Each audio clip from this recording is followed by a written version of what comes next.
இப்போ நம்ம எப்படி ஃபஸ்ட்டு பிளாக் போர்டை இது பண்ணணும் அப்படிங்கிறத பார்த்துக்கலாம். ஃபஸ்ட் என்ன செய்யணும்னா, இந்த மாதிரி ஒரு டியூப்போ இல்லை ஒரு கம்போ எடுத்துக்கோங்க. எடுத்து பென்சில் வச்சு இது உங்களுக்கு எத்தனை சைஸ் வேணும், இப்போ 4க்கு 2 வேணும் அப்படின்னா இந்த மாதிரி 4 அடி நீளம் கோடை போட்டுட்டு கரெக்டாக கோடு போட்டுட்டு கீழே வந்து கரெக்டாக கோடு போட்டுட்டு மேலேயும் அதே மாதிரி கோடு போட்டுக்கோங்க.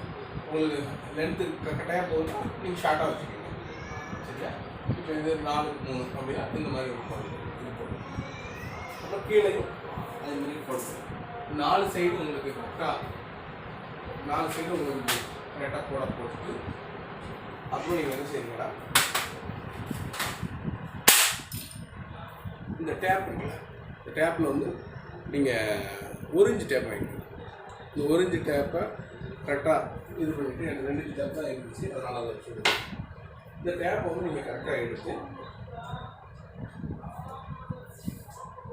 இந்த மாதிரி டேப்பை மேலே இருந்து அந்த கோடை எதுக்கு போட்டோம்னா அந்த அலைன்மெண்ட் கரெக்டாக வரணுங்கிறதாண்டி மேலே இருந்து கீழே வரைக்கும் அப்படி கரெக்டாக ஒட்டிட்டு ஃபுல்லாக 4 சைடும் நீங்கள் ஃபுல்லாக கவர் பண்ணிட்டீங்கன்னா ஒட்டிட்டு திரும்ப இந்த இதை வச்சு என்ன செய்யுங்க, உப்புத்தலை வச்சு நல்லா ரஃப் பண்ணிங்க. ஏன் ரஃப் பண்ணணும் அப்படின்னா, நீங்கள் உப்புத்தலை வச்சு ரஃப் பண்ணலை அப்படின்னா உங்களுக்கு வந்து அந்த பெயிண்ட் வந்து உரியறதுக்கு வாய்ப்பு இருக்குது. சரியா? இதனால தான் அந்த உப்புத்தலை வச்சு ரஃப் பண்ணணும். அதனால் இது பண்ணிடுங்க. அப்புறம் ஃபஸ்ட்டு கொஞ்சம் டின்னரோ இல்லை இதோ வச்சு இந்த ஏஷியன் நிறைய கம்பெனிஸ் இருக்குது. நான் ஏஷியன் வாங்கியிருக்கேன். நீங்கள் ஏஷியன் வாங்குங்க இல்லை நிப்பான் வாங்குங்க. கம்பெனி ப்ராடக்டாக வாங்கும்போது பெயிண்ட்டு கொஞ்சம் நல்லாயிருக்கும்.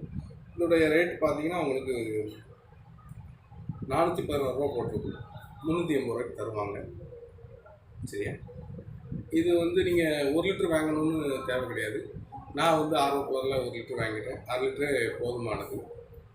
நிறையா தேவைப்படணும் அப்படின்னு சொல்லி இருந்தாலும் நீங்கள் எக்ஸ்ட்ரா வாங்கினாலும் இது உங்களுக்கு யூஸ்ஃபுல்லாக தான் இருக்குமே தவிர வேஸ்ட் ஆகாது. சரியா? இப்போ இந்த பெயிண்ட் எடுத்து நீங்கள் இதே மாதிரி ஒரு பாக்ஸில் ஒரு டப்பாலேயோ ஒரு இதுலேயோ கொஞ்சம் ஊற்றிக்கிட்டு ஃபஸ்ட்டு இது கொஞ்சம் டின்னர் ஊற்றிக்கிட்டு மண்ணெண்ணையோ இல்லை டின்னரோ கொஞ்சம் ஊற்றிட்டு கொஞ்சம் இழுத்து நீங்கள் இது பண்ணிக்கலாம். அடிச்சுட்டு பெயிண்ட் அடிச்சு நான் வந்து ஆல்ரெடி ஃபஸ்ட் கோட் அடிச்சுட்டேன். உங்கள்ட்ட காட்டுறதுக்காக வேண்டி இந்த டெமோ கிளாஸ் மாதிரி டெமோ மாதிரி உங்களுக்கு பண்ணியிருக்கேன். ஆல்ரெடி போட்டிருக்க இது பார்த்தீங்களா, எப்படி பண்ணியிருக்கோம், போர்டு மாதிரி இது பண்ணியிருக்கோம். அந்த டேப்பெல்லாம் வந்து உங்களுக்கு கரெக்டாக இந்த டேப்பை உங்களுக்கு உரிக்கும் போது க்ளீனாக உங்களுக்கு அந்த கோடு லைன் ஒரு ப்ரொஃபஷ்னல் பண்ணால் எப்படி பண்ணியிருப்பாங்களோ அந்த மாதிரி பெயிண்டிங் லெவலில் இது வந்துடும். சரியா? இது வந்து ஃபஸ்ட்டு ஒரு கோட் வந்து காய்கிறதுக்கு ஒரு 15 மினிட்ஸ் ஆகும். அப்புறம் அடுத்த கோட் வந்து அடுத்த இது வந்து கொஞ்சம் திக்காகவே அடிங்க. எந்த இது கலக்காமல் இது பண்ணாமல் திக்காக அடிச்சுக்கிங்க. டேப்பு வந்து உங்களுக்கு நான் வந்து 5 அடி நீளம் எடுத்துருக்கேன்.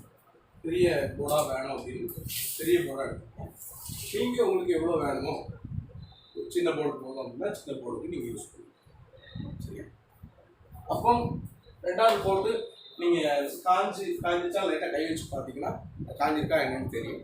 அப்புறம் திரும்ப நீங்கள் 2வது போட்டு அடிச்சுட்டு ஒரு நாள் ஃபுல்லாக காய விடுங்க. ஏன்னா 2வது போட்டு உடனே காயாது.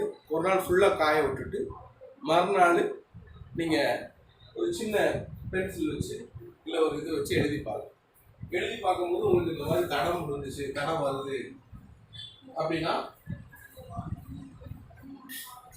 எழுதி பார்க்கும்போது உங்களுக்கு எழுதி பார்க்கும்போது அப்படியே போர்டு மாதிரியே இருக்கும்.